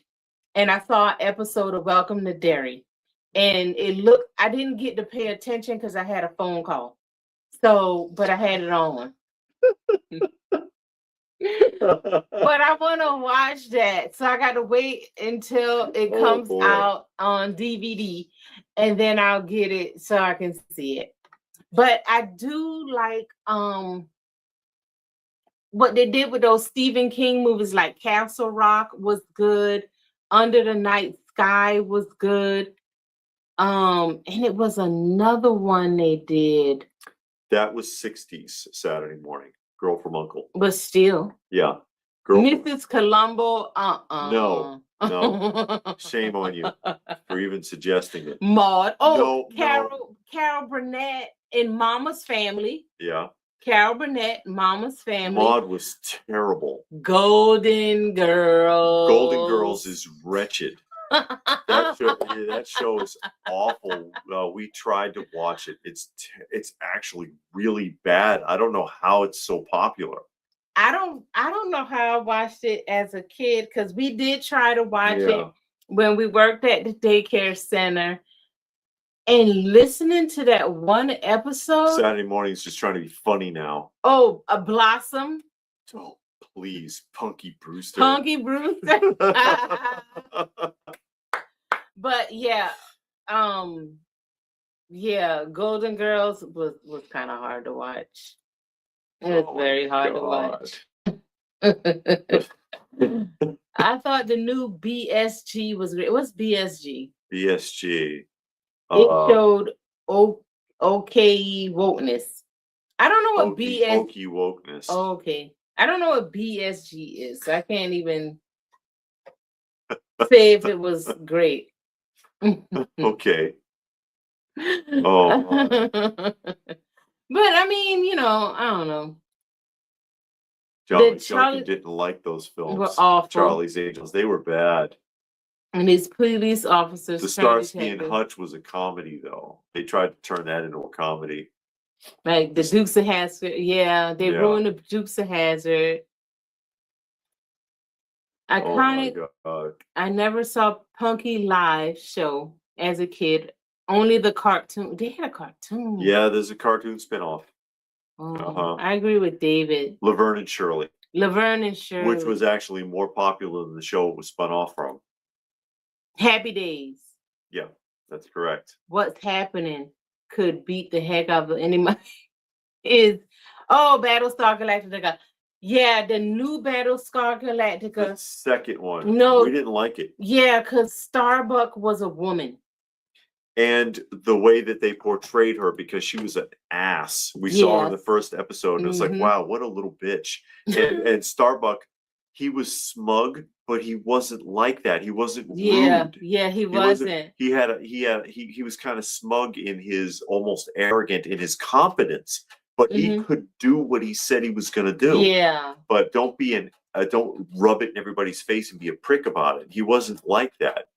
But she came off that way in the first episode, and I was like, the Mighty Isis, from Saturday morning live action on CBS. It came on after Shazam.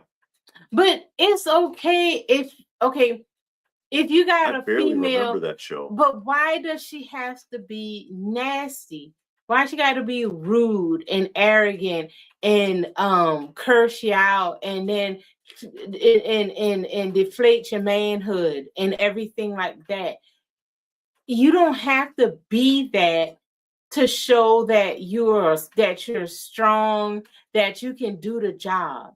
Yeah. You don't have to berate anybody, a male or a female. You don't have to be arrogant, rude, and nasty. I mean, you don't get walked over, but just because you don't curse people out and you don't berate them doesn't mean you're going to be walked over. You can still be strong, you can be humble and nice and with some manners and some morals and value about yourself. And if they can portray a woman like that, that's strong and can hold her own without being all of that baggage, without being like not overconfident, but without being arrogant and berating, and can admit when you're wrong, accept help, ask for help, then I can get behind you. But that's not what they put out. They put out somebody, she always got to walk into the room and see all of the men and say some nasty comment to show that she know more or is stronger or better. And it's like, I don't think real women are like that. Maybe, I don't know, because I don't work with really none. nasty ones. Yeah. Who actually can't do what they claim.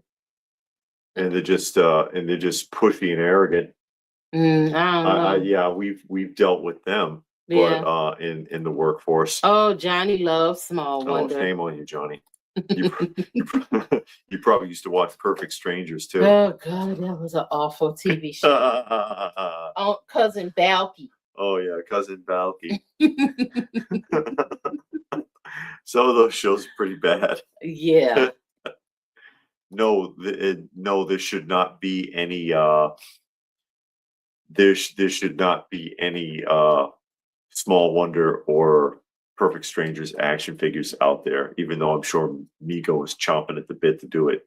Now, see, I agree with Betty right there. The women on the 80s G.I. Joe, they were strong, they could hold their own, and they didn't berate anybody. Mm-hmm. And they were respected. They were treated as equals, and they didn't demand respect. They didn't demand a higher pay. They didn't demand anything. They got the job done, and I could get behind them. I like those. I like the characters the on Sunbow characters. Yeah. Yeah. Even the Baroness was cool. I like the Baroness better than Lady J. Because she used to get jealous with Flint. Except you know who's the exception? What? Tila. Oh, I hated Tila. Tila got on my Tila nerves. had a mouth on her to the point where even Duncan would reprimand her in the show. If you ever remember, there are times where she's like making cracks about Prince Adam in chambers, and Duncan is like, "Hush, child, quiet." Just telling her to shut up in front of the king and queen because she's going to say something snarky about Adam being late again. Not your place to do that, And he put her in place. And she was as useless as everyone else on the show. There's only two characters who were any use on the show. That's my argument. He-Man. Yeah. When he needed actual help, he called Ram Man. It was either Ram Man or Orko. Every time. Everyone else, he'd find a job for them and send them somewhere. Even Battle Cat. Battle Cat was useless to stand there and like growl at people all day. And he was like, "Oh, well, Mechanic, why don't you go do this? And Man at Arms, why don't you go there?" Basically, he's just getting them out of the way. Yeah. Tila, why don't you go here? But with Ram Man and Orko, they didn't need to be told what to do. And that's probably why he liked having them around. Johnny won a Small Wonders figure. Oh, it was 78 points of articulation, so 3-0 will make it. There were only 3 cool ladies on G.I. Joe: Lady J, Scarlet, and CoverGirl. Where they screwed it up is when they brought in Jinx. I didn't like Jinx. Who was that? Jinx is the one in the red outfit in the movie. I didn't. The one that was a ninja and beat up Beachhead. Oh, okay. Yeah. I like Zartan's sister. She was cool. Fisto helped. Oh yeah. Pretty well in season 2. Zarana. Yeah. Yeah. Zartan's sister. I like Candace. Oh, Murphy Brown. I didn't like Murphy Brown. I didn't like that show. I never saw Ally McBeal, and they don't show reruns of it either. Johnny wants to know who remembers Girl from Tomorrow. I never heard of that show. I didn't know. I didn't like any of the new intros. Saturday Morning says Jink was better in the Marvel comics. Probably. The comics were a different reality. Lee watched Charm for the Women. Yeah.